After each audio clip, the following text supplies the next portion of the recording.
दर्शकवृन्द नमस्कार। तपाईलाई हामी आज पनि धेरै धेरै स्वागत गर्न चाहन्छौँ भक्ति दर्शन विशेषमा। म सुदीप गेवाली। हाम्रो विशेष मार्फत हामीले धर्म, अध्यात्म, संस्कृति, परम्परासँग सम्बद्ध विविध पक्षहरूलाई, विविध विशेषताहरूलाई, विविध विषयहरूलाई हामीले उठान गर्ने गर्छौँ। धर्म, संस्कृति र संस्कारको संवाहक बन्ने हाम्रो प्रयास। र यसो भनिरहँदा म यो काठमाडौँ जिल्लामै पर्ने यो काठमाडौँ शहरको बीच भागमा रहेको प्रकाश सन्यास आश्रममा आइपुगेको छु, जुन काठमाडौँको सिनामङ्गल अझ भनौँ त्रिभुवन अन्तर्राष्ट्रिय विमानस्थलको नजिकै पर्छ प्रकाश सन्यास आश्रम, जो विक्रम सम्वत 2008 साल जबकि नेपालमा त्यति बेला उति प्रजातन्त्रको स्थापना भएको थियो। 2008 सालमा स्थापना भएको प्रकाश सन्यास आश्रममा म यहाँ आइपुगेको छु, जहाँ यहाँ दैनिक रूपमा साधकहरूले चाहिँ नियमित साधना गर्नुहुन्छ। र आजको कार्यक्रममा हामीले यो प्रकाश सन्यास आश्रम जुन विक्रम सम्वत 2008 सालमा स्थापना भएको थियो र ब्रह्मलीन सद्गुरु स्वामी श्री त्रिवेणी पुरीजी महाराज यो आश्रमको संस्थापक हुनुहुन्छ। र आज हामीले यो प्रकाश सन्यास आश्रमको छोटो परिचय पनि प्रस्तुत गर्नेछौँ र एउटा विशिष्ट व्यक्तित्व, विशिष्ट साधु परमादर्श आचार्य महामण्डलेश्वर स्वामी श्री महेश्वरानन्द पुरीजी महाराजले विगत केही दिनदेखि यहाँ प्रवचन पनि दिइरहनु भएको छ, जो खास गरी भारतका विभिन्न स्थानमा रहने गर्नुहुन्छ र उहाँ वेदान्त दर्शनको विद्वान पनि उहाँ हुनुहुन्छ र उहाँसँग हामीले आज केही कुराकानी पनि गर्नेछौँ। काठमाडौँको त्रिभुवन अन्तर्राष्ट्रिय विमानस्थल नजिकै सिनामङ्गलमा अवस्थित छ प्रकाश सन्यास आश्रम। विक्रम सम्वत 2008 सालमा स्थापना भएको यस आश्रममा नियमित रूपमा साधु सन्तको समागम भइरहन्छ। 2007 सालमा नेपालमा प्रजातन्त्र स्थापना भए पश्चात जनतामा आध्यात्मिक तथा नैतिक चेतना फैलाउन नै यस आश्रमको स्थापना भएको देखिन्छ। यस आश्रमको संस्थापक ब्रह्मलीन सद्गुरु स्वामी श्री त्रिवेणी पुरीजी महाराज हुनुहुन्छ। उहाँ स्वामी प्रकाशानन्दका चेला हुनुहुन्थ्यो। त्यसैले गुरुकै नाममा त्रिवेणी महाराजले प्रकाश सन्यास आश्रमको नाम दिनुभएको हो। यहाँ पाञ्चायन भगवानको विशिष्ट मन्दिर, सुन्दर बाग बगैँचा, विशाल शिवलिङ्ग, स्वामी प्रकाशानन्दको समाधि स्थल र उहाँको असली पैताला, गौशाला आदि रहेका छन्। त्यसैगरी यहाँ दुर्गम पहाडी जिल्लाका केही युवकहरू यहाँको सेवा गर्दै बाहिरी विद्यालयमा अध्ययन पनि गर्दै आएका छन्। यस प्रकाश सन्यास आश्रममा नित्य साधना तथा साधु सन्त तथा साधकहरूको समागम भइ नै रहन्छ। यसै क्रममा यस आश्रमको उन्नतिमा विशिष्ट सहयोग तथा शुभेच्छा दिइरहनुभएका महामण्डलेश्वर स्वामी श्री महेश्वरानन्द पुरीजी महाराजले अहिले नित्य प्रवचन दिइरहनु भएको छ। महाराज यस आश्रमको पीठाधीश नै हुनुहुन्छ। खास गरी वेदान्त दर्शनमा दखल राख्नुहुने महेश्वरानन्द महाराजले भारतका विभिन्न क्षेत्रका सन्यास आश्रमको पीठाधीश हुनुहुन्छ भने यस प्रकाश सन्यास आश्रमको पनि पीठाधीश हुनुहुन्छ।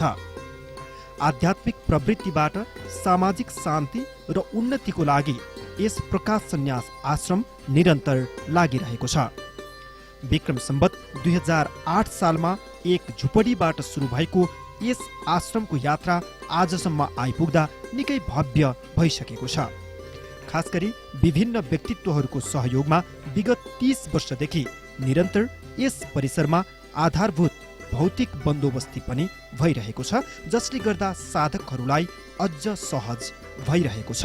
दर्शकवृन्द, हामी यो प्रकाश सन्यास आश्रम सिनामङ्गल काठमाडौँको यो परिसरमा रहेका छौँ, जुन त्रिभुवन अन्तर्राष्ट्रिय विमानस्थलको नजिकै पनि पर्ने गर्दछ र 2008 सालमा स्थापना गरिएको यस आश्रममा बिहान बेलुकी दैनिक जसो नै आध्यात्मिक विविध कार्यक्रमहरू यहाँ हुँदै आएका छन् र विभिन्न साधकहरूले साधु सन्त महन्तहरूको समागममा रहेर समीपमा रहेर यहाँ साधना गर्ने अवसर पनि प्राप्त गरिराख्नु भएको छ। र पछिल्लो समयमा भारतबाट आउनुभएका एकजना वेदान्ताचार्य, वेदान्त दर्शन जो हिन्दू दर्शनको एउटा महत्त्वपूर्ण दर्शन हो र त्यसमा ख्याति प्राप्त विद्वत परमादर्श आचार्य महामण्डलेश्वर स्वामी श्री महेश्वरानन्द पुरीजी महाराजको पनि यहाँ आगमन भएको छ र उहाँले बिहान बेलुका नित्य प्रवचन दिएर साधकहरूलाई चाहिँ एउटा विशेष ज्ञान र शिक्षा पनि दिइराख्नु भएको छ। र अबको क्रममा मैले केही समय महाराजज्यूसँग स्वामीजीसँग मैले केही कुराकानी गरेको छु। हामी त्यही कुराकानीतर्फ हामी एकैछिन लाग्छौँ। र स्वामीजीको हामी धेरै धेरै स्वागत गर्दछौँ अनि धेरै धेरै प्रणाम पनि गर्छौँ। हामी मैं भी आप लोगों का सभी का स्वागत करता हूं और आशा करता हूं कि आप जो कुछ भी पूछेंगे उसका हम ऐसा उत्तर दें कि आपको उससे पूर्ण संतोष की प्राप्ति हो, यही हमारी कोशिश रहेगी। जस्तै नेपालको अहिले हामी यो काठमाडौँको प्रकाश सन्यास आश्रममा बसेर अहिले कुराकानी गरिरहेका छौँ। खासमा स्वामीजीको धेरै समय चाहिँ कुन ठाउँमा बित्छ, खास गरी कुन ठाउँमा के गरी बित्छ खास गरी? वैसे मेरा अगर देखा जाए तो कहीं भी अधिक समय नहीं ठहर सकता हूँ। सबसे अधिक तो यहीं ठहरते हैं, कम से कम 2 महीने यहाँ रहते हैं। और बाकी मुझे चूँकि विदेशों में भी जाना पड़ता है, England, America, West Indies, Canada और अफ्रीका, और यहाँ तक कि जो भगवान राम के धोखा देने के लिए मारीच था, उसकी जो भूमि है मॉरिशस, वहाँ भी गए। और जो है इससे सारी दुनिया में घूमते हैं तो टाइम बहुत कम बचता है। इंडिया में भी हम चेन्नई में, बेंगलोर में, बम्बई, गुजरात, राजस्थान, उड़ीसा, लगभग आसाम के अतिरिक्त कोई स्टेट ऐसी नहीं जहाँ हमको न जाना पड़ता हो। इसे कहीं भी ज़्यादा टाइम तो दे ही नहीं पाते। विश्वका धेरै ठाउँहरूमा, धेरै देशहरूमा प्रवचनको सिलसिलामा हजुर पुगिरहनुहुन्छ। अनि यो हजुरको नेपाल आगमन चाहिँ कहिलेबाट सुरु भयो खासमा? हमारे जो दादा गुरुजी थे, परम गुरुजी स्वामी प्रकाशानंद पुरी जी महाराज, वो यहाँ के नेपाली ही थे और उन्होंने यहाँ ये जो है आश्रम की ज़मीन ली हुई थी, इसलिए यहाँ पर आना हमारा प्रासंगिक था। लेकिन पहली बार हम यहाँ 1970 में आए थे और तब से लेकर के फिर आते ही रहे। 76 से तो मैं नियमित रूप से यहाँ आ रहा हूँ और यहाँ काफ़ी समय बिताते हैं। ये आश्रम का निर्माण हमारी देखरेख में ही बना है, इसलिए तो यहाँ तब से आते हैं। र खास गरी नेपालको बसाइमा, जस्तै नेपालको प्रवचनको क्रममा स्वामीजीले विशेषता चाहिँ के भेटाउनुहुन्छ खासमा? हाँ, तो जैसे मैंने पहली बार यहाँ प्रवचन जो किया था वो दिल्ली बाज़ार में नेपाल सांस्कृतिक हॉल में किया था। तो वहाँ हमने केवल एक ही वस्तु ली थी कि जो भी वेदांत विद्या का अधिकारी है वो कौन हो सकता है। 1 महीना उस पर प्रवचन किया था और जितनी पब्लिक उस समय आई उसका कोई अनुमान लगाना मुश्किल है। तो लोगों में मैंने देखा कि वेदांत के प्रति इतनी भूख है, इतनी जिज्ञासा है, इसीलिए यहाँ आश्रम बनाने का भी संकल्प हुआ। हजुर, र खास गरी यहाँका जुन प्रवचनमा सहभागी साधकहरू जो हुनुहुन्छ नि, जस्तै उहाँहरूको जीवनशैली, उहाँहरूका जिज्ञासाहरू, जस्तै उहाँहरूको एउटा जिज्ञासा नै भनौँ न, तपाईँ कस्तो खालको उहाँहरूको मानसिकता, कस्तो खालको अध्यात्म तपाईँले पाउनुहुन्छ खासमा? व्यक्ति जब भी किसी बात को समझता है तो उसके बाद उसके अंदर परिवर्तन का आना मैं समझता हूँ परम आवश्यक और स्वाभाविक है। ऐसी अवस्था में जो भी बड़े बड़े लोग यहाँ आते हैं, जैसे यहाँ के पहले प्रिंसिपल सेक्रेटरी थे दामोदर गौतम जी, वो भी आते हैं, और सुप्रीम कोर्ट के कई चीफ जस्टिस हो गए हैं।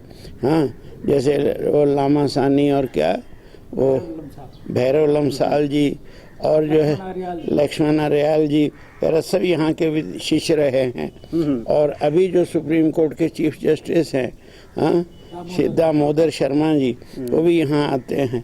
तो इस तरह से मैंने उनके घर में भी जाके एक बार भागवत सप्ताह किया, तो मैंने देखा कि उनके अंदर एक दृढ़ जिज्ञासा है, और वो जिज्ञासा की यदि उनको शांति मिले तो उनके ऊपर असर पड़े बिना नहीं रहता है। वेदांत एक ऐसा विज्ञान है कि जो सॉलिड साइंस जिसको कहते हैं कह सकते हैं, और यहाँ किसी कल्पना की आवश्यकता नहीं है, किसी जो है स्वप्न की आवश्यकता नहीं है। यहाँ तो पूरा वैज्ञानिक दृष्टि से विचार करते हैं। और मैं समझता हूँ कि श्रीमद् भगवद गीता भी पूर्ण वैज्ञानिक ग्रंथ है, तो उनका भी यहाँ विचार करते हैं, वेदों का विचार करते हैं, वेदांत का विचार करते हैं, और वैज्ञानिक दृष्टि से आधुनिक जो विज्ञान है उसको साथ में लेके प्रवचन करते हैं। इसलिए लोगों के ऊपर उसका असर न पड़े ये तो हो ही नहीं सकता। र खास गरी वेदान्तको प्रसङ्ग गुरुजीले ल्याउनुभयो, स्वामीजीले ल्याउनुभयो, र खासमा वेदान्तले के भन्छ, मानिसको जीवनचर्या, मानिसको दैनिकी, मानिसको मानसिकता कस्तो हुनुपर्छ, कसरी अघि बढेमा चाहिँ मानव एउटा सफल र सक्षम हुन सक्छ, वेदान्तले के भन्छ खासमा, वेदान्तको सन्देश? वेदांत जो है वेद का अंतिम भाग है। वेद में 3 भाग हैं, एक कर्म विभाग है, एक उपासना विभाग है, और एक ज्ञान विभाग है। जो तीसरा जो ज्ञान विभाग है उसी को वास्तव में वेदांत कहते हैं। और जो पहला कर्म विभाग है, हमारी ऐसी मान्यता है वेदांत की कि जितने भी मनुष्य जन्म लेते हैं उनके अंदर 3 स्वाभाविक दोष होते हैं, एक मल दोष, एक विक्षेप दोष और एक आवरण दोष।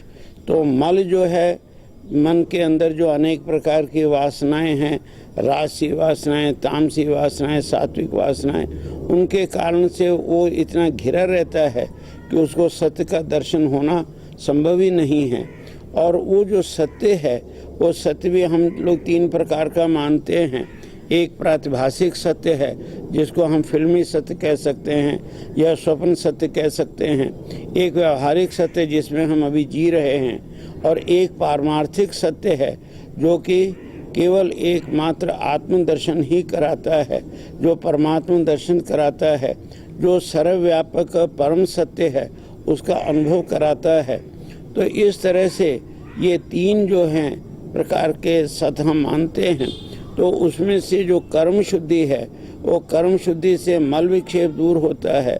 उपासना के माध्यम से, अर्थात जो कुछ भी हमारे पास है हम उसको परमात्मा को समर्पित करके उसके प्रसाद रूप से जीवन को ग्रहण करें, तो इससे संतोष, शांति और एकाग्रता आती है और विक्षेप दोष दूर होता है। और जब व्यक्ति आध्यात्मिक चिंतन करने लगता है, आत्मचिंतन करता है, अपने अंदर वो आनंद का अनुभव करता है, तब उसको जो आध्यात्मिक शांति मिलती है, परम शांति मिलती है, और उससे उसको जीवन का जो वास्तविक परम सत्य है उस परम सत्य का बोध होता है। जैसे भागवत में भी जो मंगलाचरण है उसमें अंतिम पद यही कहा, सत्यम परम धीमहि। हम परम सत्य का ध्यान करते हैं।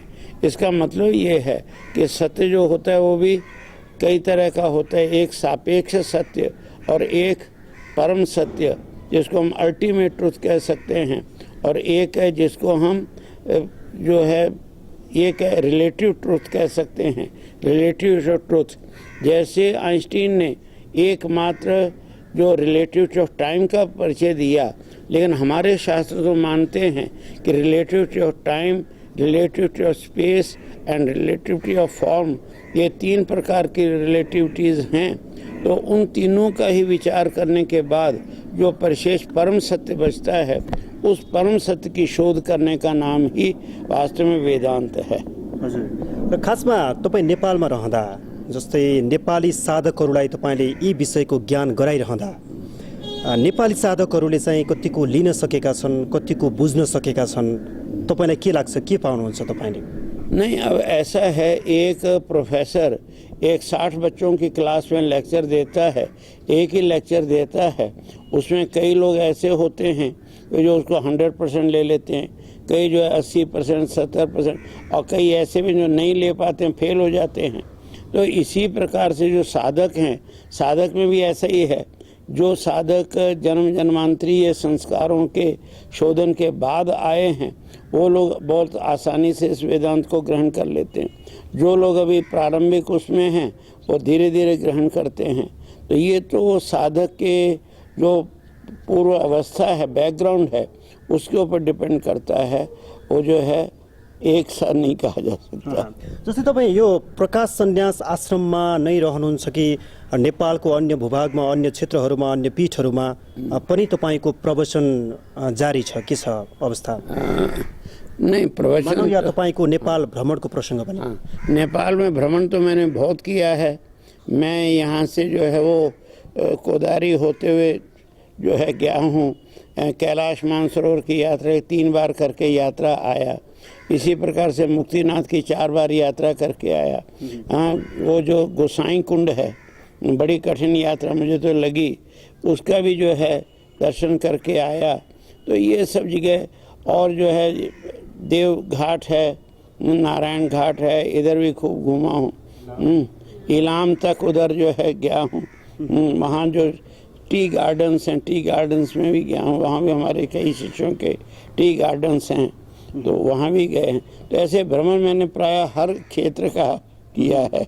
जस्तै स्वामीजी, तपाईँले नेपालको विभिन्न क्षेत्रहरूमा, विभिन्न पीठहरूमा तपाईँले भ्रमण गरिसक्नु भएको छ, दर्शन पनि तपाईँले गरिसक्नु भएको छ, र लगायत भारतका विभिन्न ठाउँमा पनि तपाईँ पीठाधीशहरू हुनुहुन्छ, आश्रम छन्। जस्तै त्यसमध्येको एक हो गुजरात, र जसमा गुजरातकै यसभन्दा पहिलेका मुख्यमन्त्री, अहिले प्रधानमन्त्री नरेन्द्र मोदी जो पशुपतिनाथको दर्शन गरेर पनि गइसक्नु भएको छ।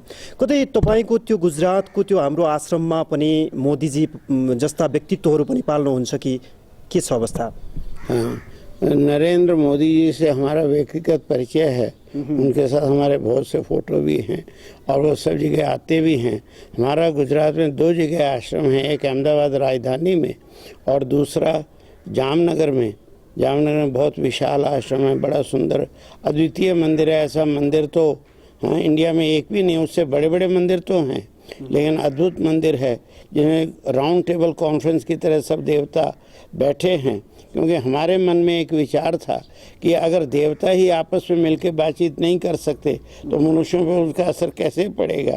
तो हमने वो जो मंदिर बनाया वो इस तरह राउंड टेबल कॉन्फ्रेंस जैसा बनाया है। बीच में भगवान शिव जी और चारों तरफ राउंड टेबल में जो सब देवताओं को बिठाया है। तो वहाँ भी वो आए हैं और सब जगह उनके साथ कई बार हम मिले हैं, बम्बई में भी और जो है गुजरात में भी कई जगह मिले हैं। और उनसे बातचीत, वो मुझे व्यक्तिगत रूप से भी जानते हैं, इसलिए भनेपछि आश्रमहरूबाट धेरै व्यक्तित्वहरूले, देशको उच्च तहमा पुगिसकेका व्यक्तित्वहरूले पनि एउटा आध्यात्मिक लाभ सहित त्यसैको प्रेरणाले उहाँहरूमाथि पुग्नु भएको छ, हामी यो भन्न सक्छौँ। नहीं, जैसा मैंने पहले कहा ना कि हर एक व्यक्ति एक सा नहीं होता। हर एक व्यक्ति की जो शैली, जीवन शैली वो अलग अलग है। तो जिनके अंदर आध्यात्मिक के संस्कार हैं थोड़े बहुत भी, वो हमारे पास आते हैं और आकर के अपना लाभ उठाते हैं। आपने देखा मोदी जी के जीवन को, आपने देखा। मैं उनके गांव में भी गया हूँ जहाँ वो पैदा हुए थे। कई बार वहाँ गया हूँ, तो वहाँ के लोगों को भी जानता हूँ। और नेपाल की जो इसकी गुजरात की जो जनता है वो सहज आध्यात्मिक है। वहाँ समझिए कम से कम 80-90% लोग जो है वो आध्यात्मिक और धार्मिक जीवन में आस्था रखते हैं। अभी श्रावण का सोमवार गया, कल हमने देखा कितनी यहाँ भीड़ थी। लेकिन वहाँ नियम है कि श्रावण के हर सोमवार को आधा दिन की छुट्टी कंपलसरी सभी स्कूलों में होती है, चाहे वो किसी भी जाति धर्म के स्कूल हों, सब में आधा दिन की छुट्टी होती है ताकि लोग दर्शन कर सकें। और वहाँ पर जो धर्म की है, आस्था है धर्म की, लोगों के प्रति बहुत है। इसलिए सभी लोग प्राय, वहाँ आश्रम भी बहुत हैं। केवल अहमदाबाद में 50 आश्रम हैं बड़े बड़े लोगों के, जहाँ से जगन्नाथ की यात्रा निकलती है, जो कि उड़ीसा के रथ यात्रा से भी बराबर चलती है। तो इसी तरह से जितने भी लोग हैं वो वहाँ धार्मिक आस्था अधिक होने के नाते प्रसंग में आते ही हैं, लोग सत्संग में आते ही हैं। र नेपालको भ्रमणको क्रममा नेपाली साधकहरूको, नेपालीको भनौँ न, एउटा धार्मिक आस्था, आध्यात्मिकता कस्तो पाउनुहुन्छ? अब ऐसा है कि सभी तरह के लोग, मैंने कहा ना, सभी जगह होते हैं। मैं तो यहीं केवल प्रवचन करता हूँ, दूसरे के उद्घाटन के लिए जाना है वो जाना वो अलग बात है। तो यहाँ हमारे यहाँ देखा, आपने आज स्वयं देखा होगा कि हॉल भरा हुआ था, तो लोग आते हैं और अच्छे लोग, बुद्धिजीवी लोग आते हैं, जो इंटेलेक्चुअल्स हैं वो ही आते हैं, क्योंकि हम जो प्रवचन करते हैं वो ज़्यादा कथा प्रसंग वो नहीं करते, बल्कि शुद्ध जो वेदांत है उसी को सरल भाषा में, लोकगम्य भाषा में ही समझाने की कोशिश करते हैं, आधुनिक दृष्टांतों से, तो लोगों को समझ में आता है। इस तरह से लोगों की संख्या भी धीरे धीरे बढ़ती जाती है। जस्तै नेपाली साधकहरूबाट प्रवचनको क्रममा कस्तो खालको जिज्ञासाहरू धेरै आएको तपाईँ पाउनुभयो खासमा? नहीं, ऐसा है, जो जिज्ञासा तो व्यक्ति का एक स्वाभाविक धर्म है, क्योंकि जो आत्मा है वो ज्ञान रूप ही है, और इसलिए जिज्ञासा होना हर एक व्यक्ति के अंदर से स्वाभाविक है। जितना जितना वो जानता जाता है उतनी उतनी उसके अंदर जो जिज्ञासा है वो बढ़ती चली जाती है, और जब बढ़ती है उसकी उपशांति मिलती है तो और फिर आगे बढ़ता है। र स्वामीजीको सबै नेपालीहरूलाई अन्त्यमा केही सन्देश आफ्नो? मेरा एक ही कहना है कि वास्तव में मैं एक वाक्य प्राय लिखता हूँ कि be good, do good and get good. जीवन में अच्छा आचरण करो, सदाचरण करो, उसके द्वारा जो है सद ज्ञान प्राप्त करो, उन्नति, जीवन में उन्नति करो, और सुख पूर्वक अपने जीवन को बिताते हुए परम जो है लक्ष्य है, परम शांति, परम मोक्ष, उसकी प्राप्ति करें। यही हमारी सद्भावना है, यही सद्कामना है, और यही शुभ आशीर्वाद है। दर्शकवृन्द, नेपाल आफैमा हिमालयको देश हो, नेपाल आफैमा ऋषिमुनिहरूको देश हो, नेपालमा आफै ऋषिमुनिहरूको तपोभूमिको देश हो, तपोभूमिको माटो हो नेपाल। त्यसैले सनातन धर्म जुन भारतवर्ष, त्यसै गरी नेपाल, भारतका हरेक क्षेत्रमा रहेका साधु